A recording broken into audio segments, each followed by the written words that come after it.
Well, you find me at the Roman fort of Bremenium, or High Rochester as it is known today. And this is one of the most remote Roman forts north of Hadrian's Wall before you reach the Antonine Wall in Scotland.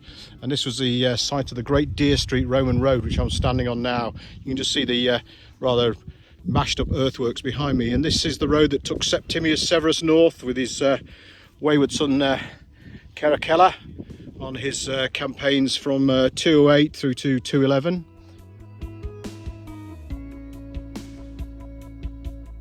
It also carried kings in the medieval periods up and down this road. It was a great roamed north along the eastern side of Britain, and now it stands in this rather remote but beautiful dale with the crumbling ruins of the Roman fort behind me. Approaching from the south, the turf-covered remains of Dere Street are still quite visible in the landscape. Also en route is the only visible remains of a Roman tomb excavated in the UK and still beside the road 2,000 years later. The great campaigning general Agricola brought his troops through here in the late 1st century.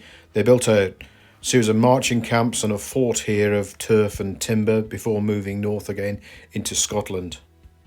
The line of Dere Street is marked out in red in the LiDAR image. Although a farm occupies most of the fort platform, you can still see the crumbling walls of the fort poking out through the turf along the edges. Here you can see a small post and gate, still used as a field wall. The first forts on site were mainly made of timber and turf, but around the time of Severus's campaigns in the 3rd century, the fort was rebuilt in stone. The fortunes of this outpost fort waxed and waned through the 3rd century. At the beginning of the 4th century, the age of Constantine, the fort had its gates replaced, and the magnificent carved and moulded structures still survive, although slightly overgrown. We know in the early 3rd century that Septimius Severus travelled this way into Caledonia to campaign. Did Constantine in the 4th century also come this way on his campaigns? It's a lovely theory. I'd like to speculate that he possibly did.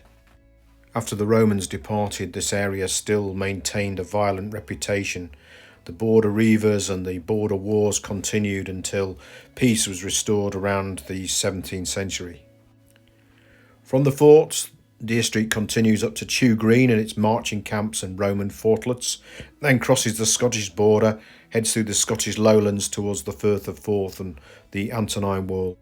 It really stirs the imagination to think of the history that's travelled this way. Not all of it peaceful.